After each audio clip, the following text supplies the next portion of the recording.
क्योंकि अभी मेरी PhD चली हुई है योग और आयुर्वेद से। अच्छा जी, तो भाई PhD करने लग रहे हैं, डॉक्टर बन जाएंगे, डॉक्टर की उपाधि मिल जाएगी। और अभी MA कर कुछ क्या? हाँ जी, मेरी MA yoga, BSc maths honours, MA Sanskrit, ये तीनों चीजें हो चुकी हैं। क्या बात है। विद्वान समझ लो, विद्वान की जितनी पद वो होती है ना, डिग्रियां, वो सारी की सारी गुरुजी के पास है।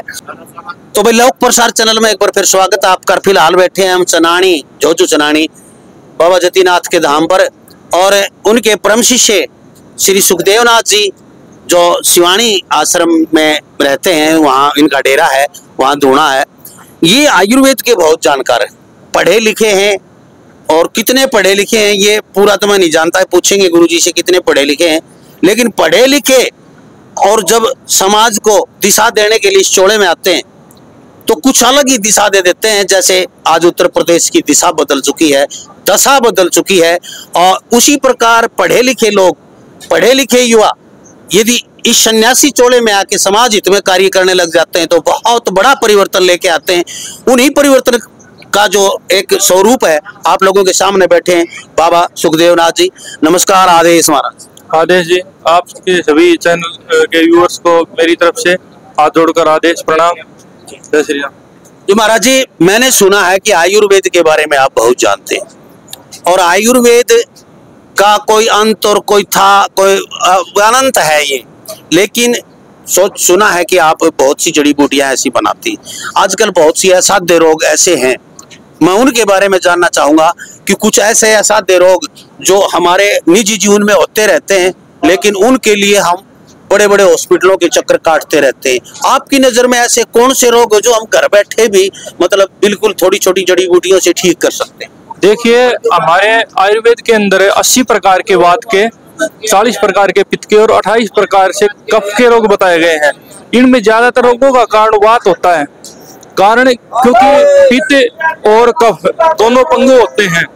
वात के बिना नहीं तो कफ संचरण कर सकता शरीर में, नहीं वात पित्त कर सकता है। और वात के कारण ही हमारे शरीर में जितनी बीमारियां होती हैं उनको प्रबलता मिलती है। इसलिए कोई भी यदि आयुर्वेद के अनुसार रोगी है तो उसको वात को ठीक करने के लिए सबसे पहले उसको स्नेहन और सलेपन दिया जाता है। इसलिए सबसे मुख्य है कि वात को हम काबू में करें।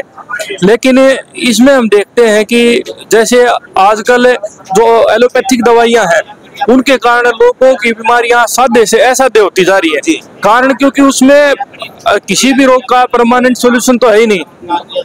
हमारे शरीर के अंदर जो मल पदार्थ होते हैं जिनको हम बोलते हैं विजातीय पदार्थ आयुर्वेद की भाषा में, वो विजातीय पदार्थ जिस रूप में भी, जिस धातु के रूप में भी इकट्ठा हो जाएगा।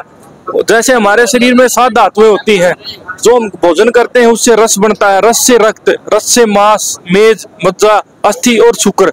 शुक्र जो और स्त्रियों में रज बनता है वो सबसे प्रबल धातु होती है शरीर की। तो जिस स्टेज के अंदर वो मल जाके मिल जाएगा उसी स्टेज की हमें बीमारी हो जाती है। जैसे हम देखते हैं किसी व्यक्ति को दाद हो जाता है और एक बार वो ट्यूब लगा देता है, अंग्रेजी ठीक हो जाती है। कारण क्योंकि उसको केवल त्वचा सतह पर वो इन्फेक्शन के रूप में है।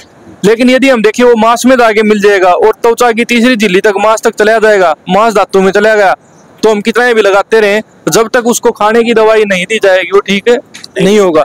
बाहर से थोड़ा ठीक हो जाएगा, अंदर से फिर उब रहेगा। और इस कारण से हम देखते हैं कई बार रोगी ऐसे हो जाते हैं जिनको रोग इतने ऐसा रोग बन जाते हैं कि वो दवाई खाते हैं और एक बीमारी की दवाई खाते हैं, दूसरा तीसरा चौथा, और रोग सतर बढ़ जाता है। जैसे अभी एक मेरे पास मरीज आया था, उसको एलर्जी की दिक्कत थी, उसने एलर्जी की दवाइयाँ खाई, लेकिन इतनी उसको इट्रेजोनोल इतनी दवाइयाँ डॉक्टर ने दे दी उसको, इतने लंबे समय तक वो कोर्स चला कि उसके हड्डियों में इरेक्शन शुरू हो गया। अब कहा तो वो छोटी सी बीमारी है खुजली की और उससे हड्डियों में इरेक्शन शुरू हो गया। अब उस बच्चे का जीना लगभग दुर्भर हो चुका है।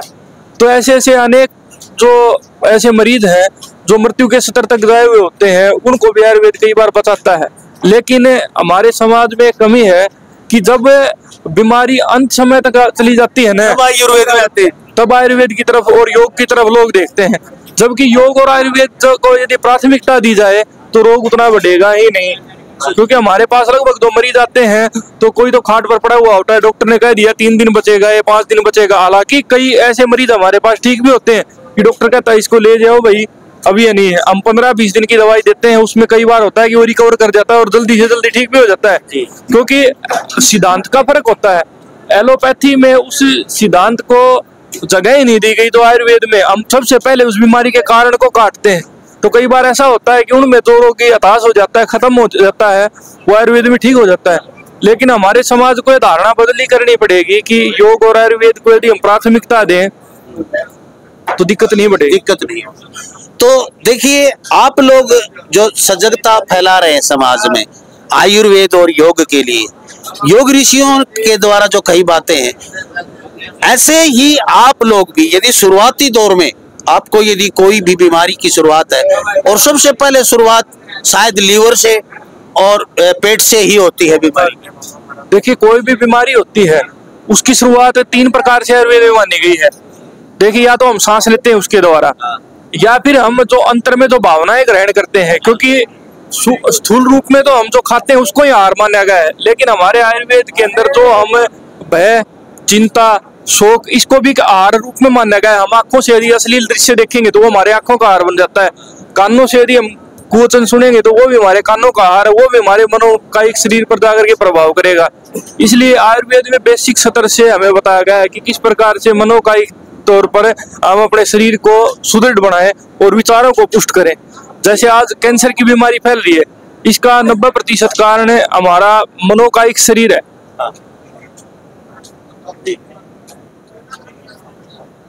क्योंकि हमारी जो मन और शरीर की स्थिति इतनी नेगेटिव हो चुकी है कि कोशिकाओं की जो खराब होने की दर है वो बढ़ जाती है, और उसमें दूसरा हमारा जो आहार है, जो कि आज ऑर्गेनिक से लेके इनऑर्गेनिक जो भोजन हमारा चला हुआ है, जिसमें खाद युक्त और हाइब्रिड बीज वगैरह, वो दूसरा काम करते हैं। इसलिए दोनों प्रकार से आयुर्वेद कहता है कि मन और शरीर दोनों को स्वस्थ हो तभी शरीर स्वस्थ माना जाएगा।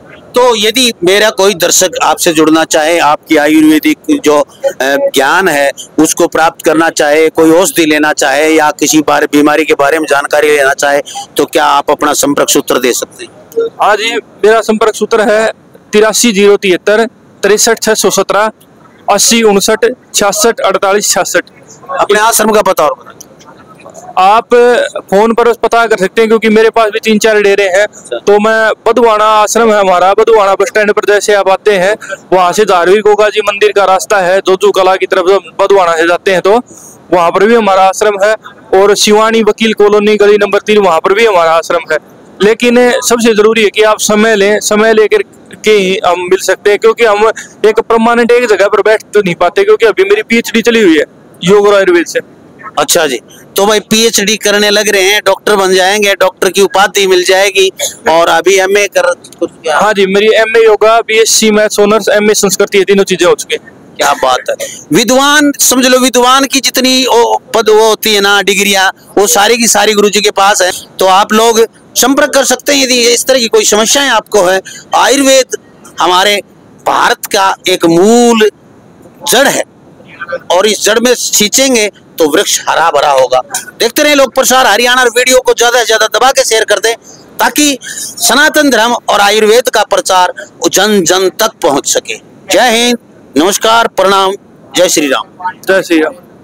देवनाथ जी के चेले हैं ये देवेंद्र जी, बहुत बढ़िया शिष्य हैं इनके। नमस्कार, राम राम भाई साहब। राम राम जी। ये भी भाई भक्त हैं, अपने आप में बहुत सन्यासी मानिए, साधु मानिए, क्योंकि इनके शिष्य सुखदेवनाथ के शिष्य हो गए ना, तो यूं समझिए कि इनमें क्या कमी होगी, इनके साथ रह के फिर फौजी हैं रिटायर्ड जी। क्या कहना चाहेंगे सर?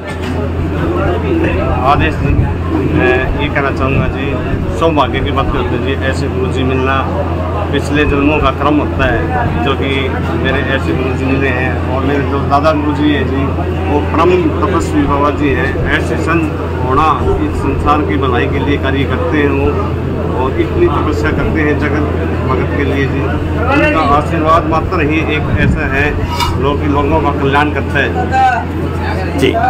धन्यवाद, शुक्रिया।